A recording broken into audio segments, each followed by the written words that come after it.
الحمد لله نحمده ونستعينه ونستغفره ونؤمن به ونتوكل عليه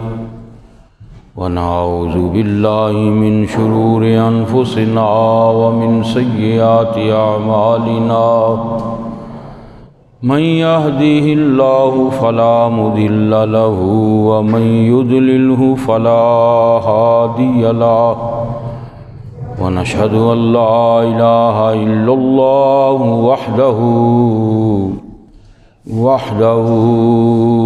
وحده لا شريك له ونشهد أن سيدنا وسندنا ومولانا محمد صلى الله عليه وسلم عبده ورسوله وقال الله تعالى في القرآن المجيد والفرقان الحميد ألا إن أولياء الله لا خوف عليهم ولا هم يحزنون آمنت بالله صدق الله العظيم وبلغنا على رسوله النبي الكريم الأمين إن الله وملائكته يصلون على النبي يا أيها الذين آمنوا صلوا عليه وسلموا تسليما الصلاة والسلام عليك يا سيدي يا رسول الله وعلى آلك وأصحابك يا حبيب الله الصلاة والسلام عليك يا سيدي يا رسول الله وعلى آلك وأصحابك يا حبيب الله سن فریاد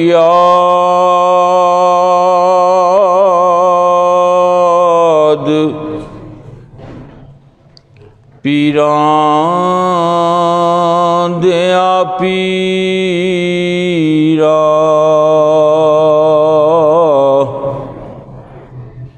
تے میں آنکھ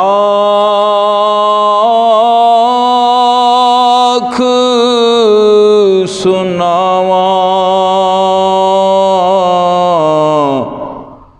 کینوں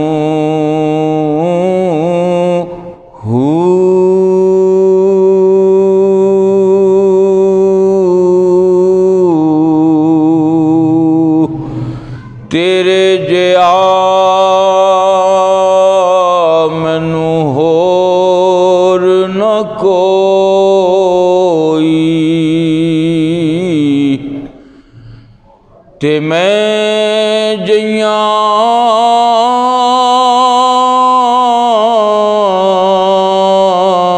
لکھ تینوں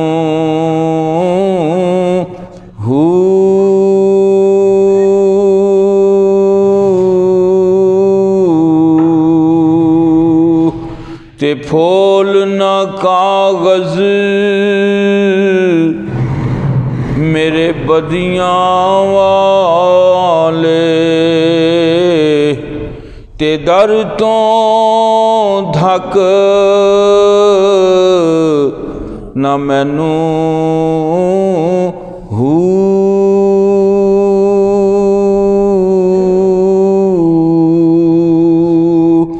تے میں وچ ایڈ گناہ نہ ہوندے باہو تے توں بخشیں دوں کینوں ہو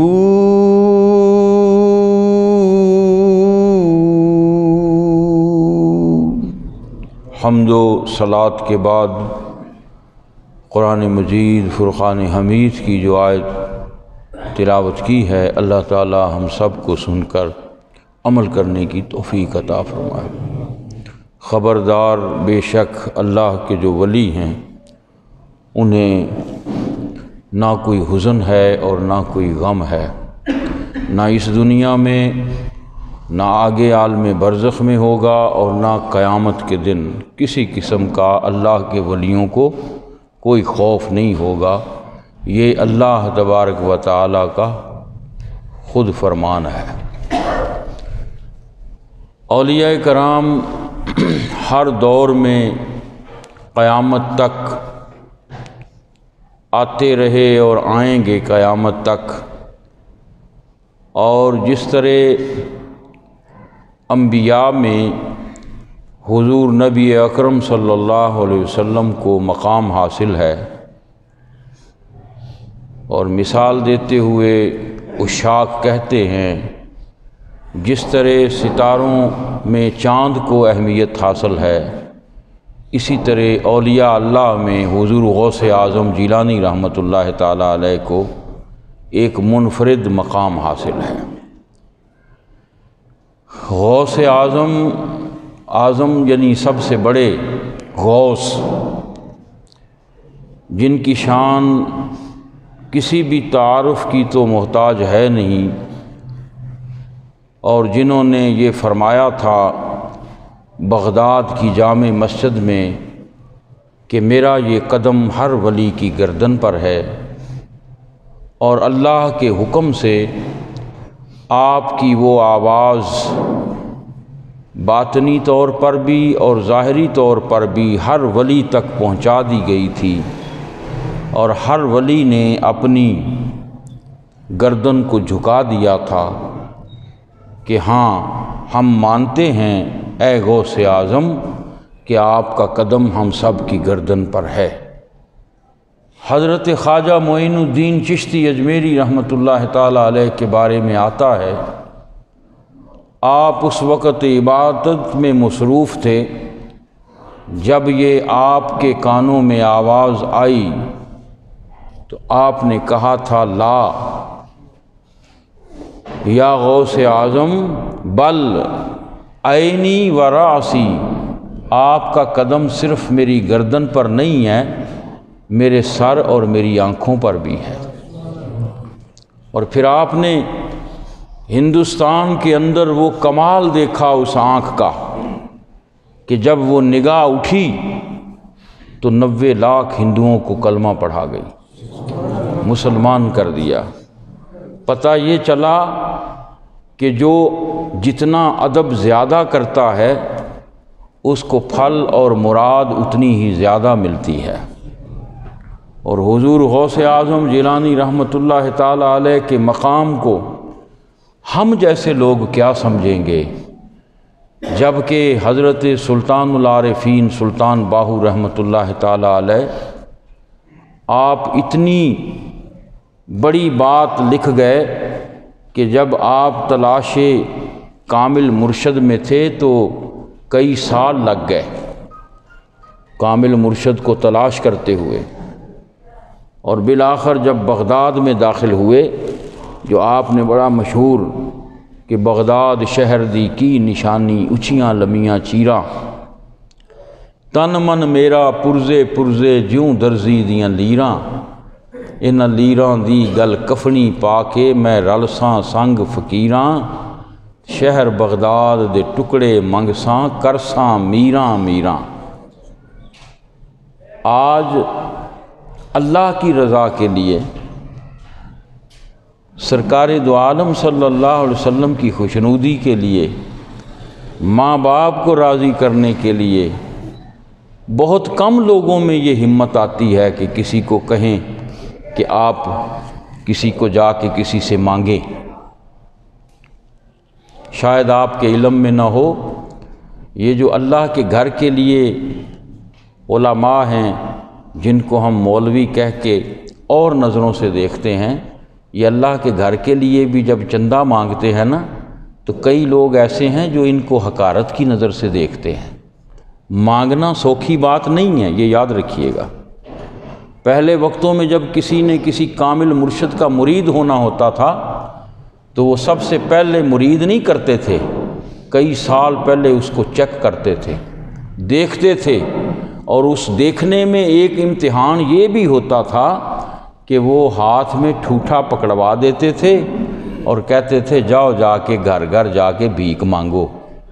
اور جس وقت وہ اس امتحان سے گزر جاتے تھے تب تک آدھے سے زیادہ ویسے ہی ان کا نفس مر چکا ہوتا تھا، اور پھر کامل بھی جب نگاہ کرتا تھا تو ایسے ہی بات ہوتی تھی جیسے آگے میدان تیار ہے اور نگاہ پڑی تو عشق کی آگ لگ گئی، اور عشق کی ایک ہی جست نے کر دیا قصہ تمام، اس زمین و آسمان کو بے کراں سمجھا تھا میں۔ جہاں بڑی بڑی عبادتیں، بڑی بڑی زندگیاں ختم ہو جائیں، ساری زندگی سجدوں میں گزر جائے، بات نہیں بنتی، لیکن عشق کی ایک چھوٹی سی چنگاری، کبھی حضرت بلال سے کوئی جا کے پوچھے کہ عشق میں مار کھانے کا مزہ کیا ہوتا ہے، اسی طرح سے کوئی مجنوں سے پوچھے کہ تو نے لیلا سے عشق کیا اور تو اپنا منہ کالا کر کے، منہ پہ سیاہی مل مل کے، ٹھوٹا پکڑ کے لیلا کی گلی میں جایا کرتا تھا، تجھے کیا ملتا تھا؟ کوئی بھی عاشق ہو، اور بالخصوص جو اللہ اور اس کے رسول کے رستے پہ چلنے والے ہیں، وہ، اور سلطان صاحب فرما رہے ہیں کہ میں بذات خود اپنے آپ کی طرف اشارہ کر کے، اور سلطان باہو کون ہیں؟ یہ ان سات سلطان الفقراء میں سے ایک ہیں جن کے بارے میں آپ نے اپنے قصیدے میں بھی ذکر فرمایا کہ میں 5واں سلطان الفقراء ہوں، اور کل دنیا کے اندر کائنات میں 7 اللہ نے سلطان الفقراء پیدا کیے ہیں، اور یہ نبی پاک صلی اللہ علیہ وسلم کی روح سے پیدا ہوئے، کائنات ساری ہی روح سے پیدا ہوئی، لیکن حضور ابھی عالم بشری میں دنیا میں نہیں آئے تھے۔ کنت کنزا مخفیا سے وہ نور محمد جب اللہ نے اس کو تخلیق فرمایا تو وہ نور اللہ کی بندگی کرتا رہا، اس بندگی کے دوران آپ خود لکھتے ہیں، قصیدہ روحی میں یہ لکھا ہے، اس بندگی کے دوران سرکار دو عالم صلی اللہ علیہ وسلم کی روح نے 7 جنبشیں لیں، یوں سمجھ لیں کہ جیسے کوئی جسم ہو تو وہ 7 دفعہ پاسا بدلے، تو وہ چونکہ جسم تو تھا نہیں، وہ جنبش لی، اور ہر جنبش پہ اللہ تبارک و تعالیٰ نے ایک روح پیدا کی، وہ کل 7 روحیں پیدا ہوئیں، اور ان 7 روحوں میں ان کو سلطان الفقراء کہتے ہیں، اور ان 7 روحوں میں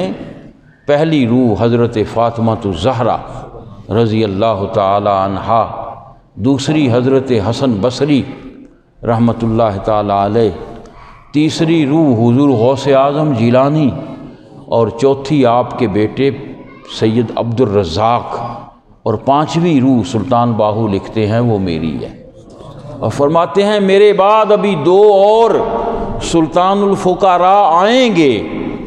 اس کے بعد قیامت آئے گی، اس سے پہلے قیامت نہیں آئے گی۔ سلطان الفقراء ہو کے، یعنی یہ میں اس لیے شروع میں پورا مہینہ ہی یہ حضور غوث پاک کا ہے، اور انشاءاللہ ہم ضرور یہ بیان کریں گے یہ بڑی 11ویں شریف کیا ہوتی ہے، چھوٹی 11ویں شریف اور بڑی میں کیا فرق ہوتا ہے آئندہ جمعوں میں۔ ابھی میں آپ کے آگے صرف اہمیت ظاہر کر رہا ہوں کہ ہم کہاں ان کی شان کو پہنچ سکتے ہیں، ہماری آنکھ گناہ گار آنکھیں ہیں، گناہ گار دل ہے، دنیا کی محبتوں میں لتڑے ہوئے، ہم کہاں، جن کی شان یہ ہے کہ حضرت شیخ علی الحیتی رحمۃ اللہ تعالی علیہ،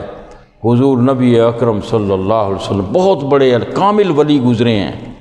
جب حضور غوث اعظم جیلانی رحمۃ اللہ تعالی علیہ واعظ فرمایا کرتے تھے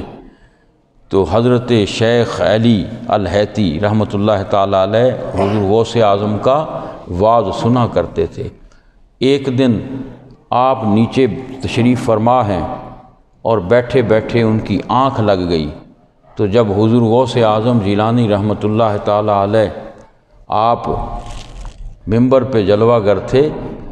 آپ کی جب نظر پڑی تو حضور غوث اعظم نیچے اتر آئے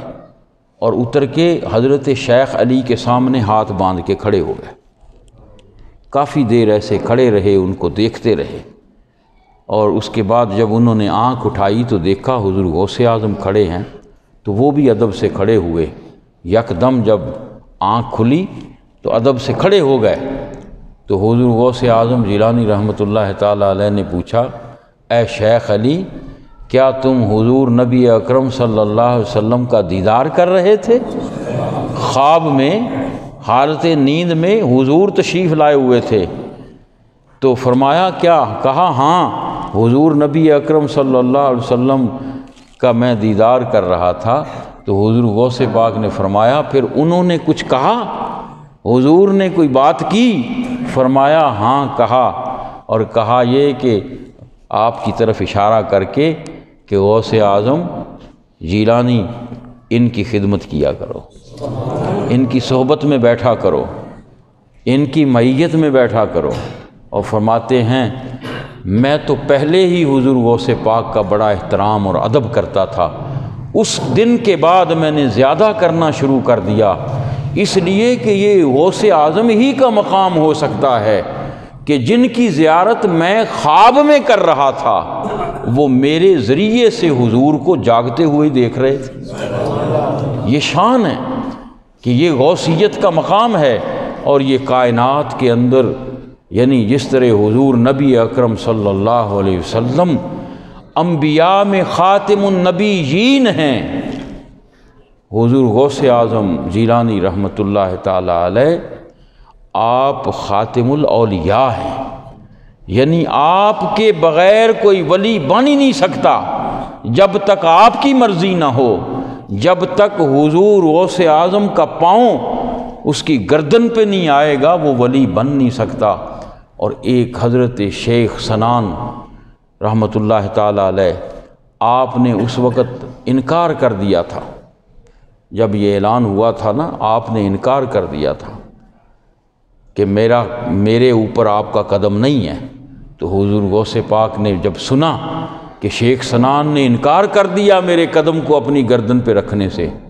تو فرمایا ٹھیک ہے، پھر میرا قدم تو تیری گردن پہ نہیں آئے گا، تو میں اب نام نہیں لینا چاہتا۔ کہا پھر تیری گردن پہ ان جو ناپاک جانور ہے اس کا قدم آئے گا۔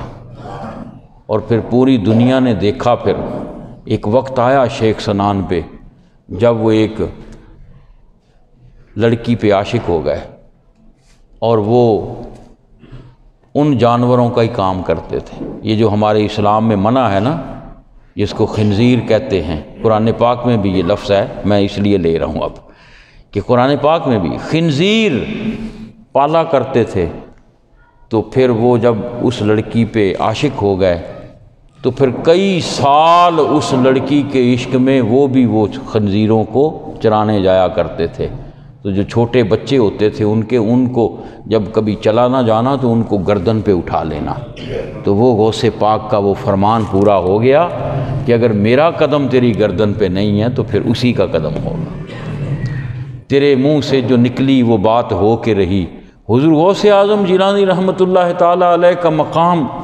بہت عظیم مقام ہے۔ آپ کو آج بھی اگر کوئی اپنی مدد کے لیے پکارے،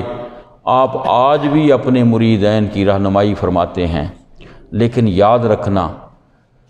شرط یہ ہے کہ تیرا یقین کامل ہو، اتنا یقین کامل ہو، اتنا یقین کامل ہو کہ تو اپنے کمرے میں اکیلا بیٹھا ہوا ہو تو تیرا یقین جب آنکھیں کھول لے تو سامنے غوث اعظم ہونے چاہیے، ایسا، اور ہوں گے پھر۔ وہ آپ نے سنا ہوگا ایک بڑی مشہور حکایت سی ہے، ایک دور میں گزرا ہے جس کو کہتے تھے تنا، اس کا نام تھا تنا۔ تو کہتے ہیں کہ اس نے تو پتھر سے بھی رب کو پا لیا تھا۔ کون سی چیز تھی؟ سیدھا سادہ تھا، لوگ اس کو باتیں کرتے تھے۔ تو اس نے کہا جی یہ جو اپنے مذہب کے مطابق کہ میں خدا کو پانا چاہتا ہوں، تو باتوں باتوں میں کہتا ہوتا تھا میں اپنی خدا سے بڑی محبت کرتا ہوں۔ تو وہ ایک دن جاتے جاتے ایک پتھر بڑا خوبصورت پڑا ہوا تھا، اس کو اٹھا کے گھر لے آیا اور کہنے لگا، یعنی اس نے یقین کر لیا کہ یہ وہی ہے جس کو میں ڈھونڈ رہا ہوں، اس پہ یقین کر لیا اور پھر اس کو سامنے رکھ لیا۔ اتنا یقین باندھا کہ جب کھانا کھانے لگا نا تو کہتا ہے اب میں اکیلا کیسے کھا سکتا ہوں، میں تو تجھ سے پیار کرتا ہوں، تو بھی میرے ساتھ کھانا کھا۔ تو وہ کہاں سے کھانا کھاتا؟ اب وہ پتھر تھا لیکن اس نے کھانا ہی چھوڑ دیا۔ گھر والے پریشان ہو گئے، محلے والے پریشان ہو گئے، یہ اتنا سیدھا ہے کہ بھلا پتھر کیسے کھانا کھائے؟ وہ سمجھ رہا ہے کہ میرا بھگوان، میرا جو خدا ہے وہ اس پتھر میں ہی ہے، یہی ہے، وہ کھائے گا۔ ایک دن، 2 دن، کئی دن گزر گئے، مہینہ گزر گیا، کھانا نہ کھانے سے کمزوری لاحق ہو گئی، نہ ہل سکتا، نہ جا سکتا، نہ کچھ۔ بالآخر اس ذات کو اس پہ ترس آ ہی گیا۔ اسی لیے کہتے ہیں نا، یقین کے ساتھ تو اس مالک کا کنڈا کھڑکاتا رہے، کبھی نہ کبھی تو دروازہ کھول کے کہے گا نا، ہاں میرے بندے بتا کیا بات ہے۔ اور یہ بھی دور کی بات ہے، وہ تو ہر رات کو خود آسمان دنیا پہ اس کی رحمت نزول کر کے کہتی ہے، میرے بندے بتا تجھے کیا چاہیے۔ صرف ہمارے اندر یہ چیز اب پیدا ہو گئی، بہت ہم دور ہو گئے دین سے، بہت ہم دور چلے گئے اپنے اللہ کی محبت سے۔ یقین مانے جن گھڑیوں میں اس نے ملنا تھا انہی گھڑیوں میں ہم نے سونا شروع کر دیا۔ ساری رات جاگیں گے، ساری رات جاگتے ہیں، ساری رات باہر نکل جاتے ہیں، سیریں کرتے ہیں، اور جب تہجد کا وقت آتا ہے نا، جب اس کی رحمت آسمان دنیا پہ آتی ہے، اس وقت ہم سو جاتے ہیں اور صبح کی نماز کے لیے بھی نہیں اٹھتے ہیں۔ تو پھر کیسے؟ اس کے یقین میں اتنی قوت پیدا ہوئی کہ اس ذات کی آواز آئی۔ آواز کیا آئی؟ آواز دے کے کہا، تنے چل پھر تو بھی کھا تے ممی کھانا۔ اور پتھر میں سے ایک ہاتھ نمودار ہوا۔ وہ یہی سمجھتا تھا کہ ہاتھ ہوگا کوئی، اور وہ پتھر نے بھی کھانا کھایا ہاتھ نکال کے، اور اس نے بھی کھایا۔ اب لوگ جو مرضی کریں، وہ سب کو پھر کہتا پھرتا تھا کہ میں نے تو، میرے ساتھ تو اس نے کھانا کھایا۔ یعنی یقین اتنا کامل کر لے۔ اور خود حضور غوث اعظم جیلانی رحمۃ اللہ تعالیٰ علیہ جو فرما رہے ہیں، میرا مرید مشرق میں ہو میں مغرب میں ہوں، اس کی پنڈلی بھی ننگی ہو جائے تو میں ڈھانپنے کی طاقت رکھتا ہوں، اور اگر میرا مرید مجھے یاد کرے میں اس کی مدد کرتا ہوں۔ تو حضور حضرت سلطان العارفین حضرت سلطان باہو اس ہستی کی طرف خود سلطان الفقراء ہو کے بھی اشارہ کیا کر رہے ہیں کہ شہر بغداد دے ٹکڑے منگساں کرساں میراں میراں۔ یہ کوئی معمولی بات نہیں ہوتی۔ آپ نے جو اشعار لکھے ہیں کہ بغداد شہر دی کی یہ نشانی اچیاں لمیاں چیراں ہو، وہ ظاہر میں ایک بغداد تو وہاں دیکھ رہے ہیں، لیکن حقیقت کا بغداد وہ اپنے دل میں دیکھتے ہیں۔ تن من میرا پرزے پرزے جیوں درزی دیاں لیراں ہو۔ یہاں کوئی آپ کا دل توڑ دے نا کسی ایک بات کی وجہ سے، آپ کو کسی شے سے محبت ہو جائے، آپ کے پیسے گم ہو جائیں، کوئی 1,00,000 2,00,000 آپ کا نقصان ہو جائے، آپ کسی سے پیار کرتے ہوں وہ بے وفائی کر دے، تو دنیا کو پتہ کیا کہتے یا دل ہی ٹوٹ گیا۔ ایسے ہی ہوتا ہے، دل ہی بڑا پھٹ گیا، دل بڑا غم زدہ ہے۔ دل وہ کیا کہہ رہے ہیں؟ وہ کہہ رہے ہیں اے غوث اعظم، میرا دل آپ کی محبت میں ایسے ہو جیسے درزی کی لیریں ہوتی ہیں۔ مطلب کیا کہ صرف محبت کو اپنے اندر جگہ دینی ہے، وہاں دنیا کو جگہ نہیں دینی، دنیا کی دولت کو نہیں دینی، اولاد کو نہیں دینی، بیوی بچوں کو جگہ نہیں دینی، صرف اس کامل کی محبت کو دینی ہے۔ تو جو ایک بندے کی محبت میں وفادار اور کامل نہیں ہو سکتا، وہ خدا کی محبت میں کیسے کامل ہوگا؟ اور جب کسی کامل کے ساتھ محبت کر کے چلا جاتا ہے تو جب کوئی اس کامل کے روح تک پہنچتا ہے تو آگے اس کو نبی پاک صلی اللہ علیہ وسلم کی زیارت ہوتی ہے، آگے رسول اللہ کا جلوہ ملتا ہے، آگے اس کو اللہ کے جلوے نصیب ہوتے ہیں۔ یعنی بظاہر وہ محبت ظاہر میں بندے سے کر رہا ہوتا ہے، اور اسی لیے فرمایا الحب للہ والبغض للہ، تو محبت بھی کر تو اللہ کے لیے کیا کر، اور اگر دشمنی بھی کر تو اللہ کے لیے کیا کر۔ اب وہ بے شک تیرا ہمسایہ ہو، وہ تیری اولاد ہو، وہ تیرا کوئی دوست ہو، اگر تیرا قدم اللہ کی محبت کے لیے اس سے محبت کر رہا ہے تو وہ عین عبادت ہو جائے گا۔ اللہ کی محبت میں اس سے دشمنی کر رہا ہے تو وہ عین عبادت ہو جائے گا، اور اگر تو اپنی ذات کے لیے کر رہا ہے تو وہ تیرے ذمے ہوگا، وہ کوئی عبادت میں نہیں لکھا جائے گا۔ تو جہاں بڑے بڑے جید قسم کے اولیاء کرام بھی حضور غوث اعظم جیلانی رحمۃ اللہ تعالی علیہ کی بارگاہ میں اپنا سر بھی جھکا رہے ہیں، گردن بھی جھکا رہے ہیں، تو پھر اندازہ کریں اس غوث اعظم جیلانی رحمۃ اللہ تعالی علیہ کی شان کیا ہوگی۔ آپ جب چھوٹے تھے، ابھی جب پیدا ہوئے تو آپ کی والدہ محترمہ فرماتی ہیں کہ جیسے ہی رمضان شروع ہوتا تو سحری سے لے کے غروب آفتاب تک دودھ نہیں پیتے تھے، ابھی بچے ہی تھے، یعنی پیدا ہوتے ہی روزہ رکھنا شروع کر دیا۔ اور ایک دفعہ مغالطہ پڑ گیا، شعبان کی 29 تاریخ تھی، چاند دیکھنے کے معاملے میں شبہ پڑ گیا، تو آپ کی والدہ کے پاس لوگ اکٹھے ہو کے آئے اور کہا اگر تو صبح سحری کے وقت دودھ پینے کے بعد انہوں نے دودھ نہ پیا تو سمجھ لینا صبح روزہ ہے، اور انہوں نے دودھ نہیں پیا تھا، جس سے لوگوں کو، اس دور کے لوگوں کو پتہ چل گیا تھا کہ رمضان کا چاند نکل چکا ہے، وہ بادلوں کی وجہ سے نظر نہیں آیا تھا۔ یعنی جن کی شان یہ ہو،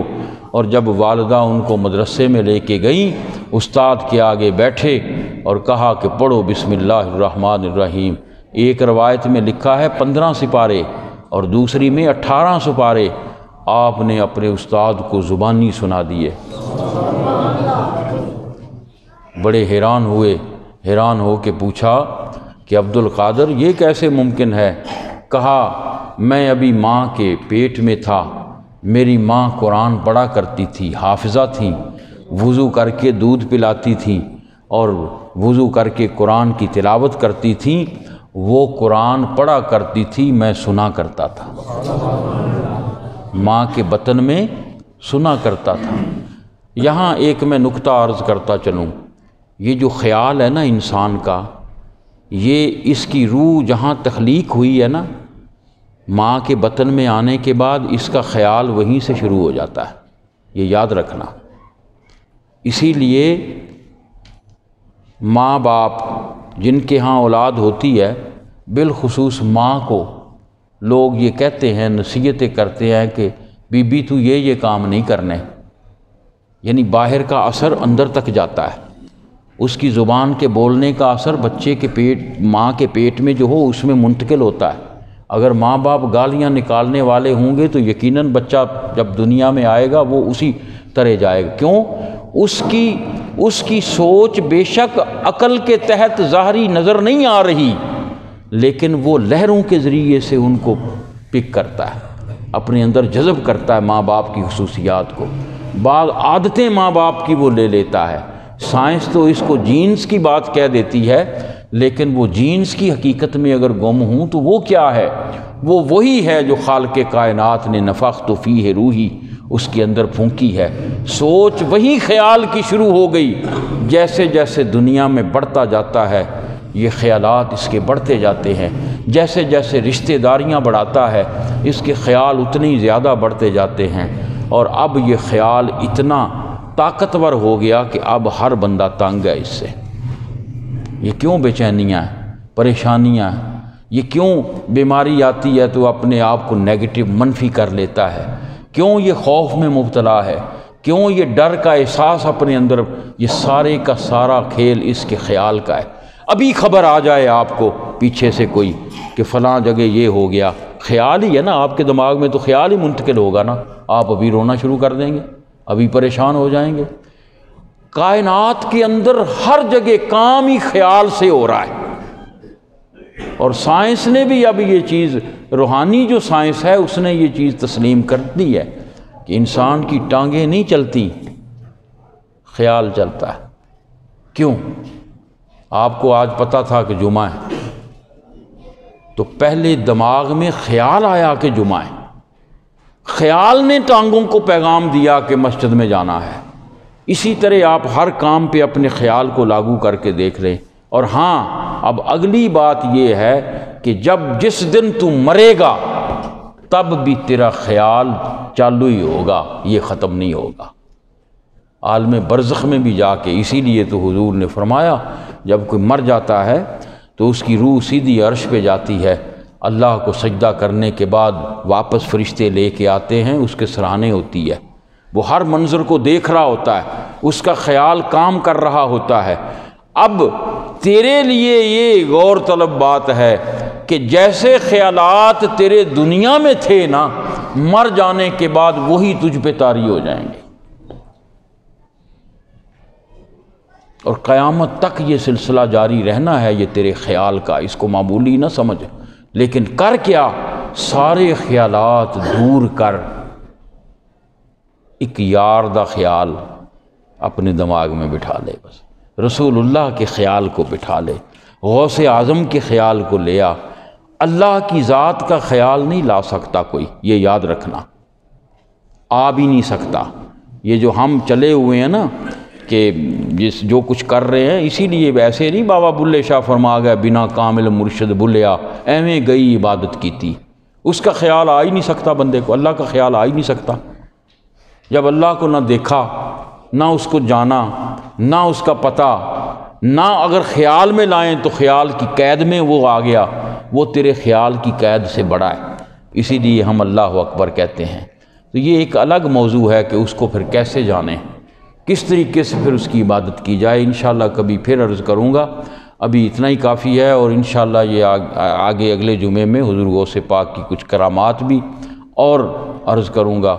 اور دیگر بڑی 11ویں شریف اور چھوٹی کے بارے میں بھی ضرور عرض کیا جائے گا۔ وما علینا الا البلاغ۔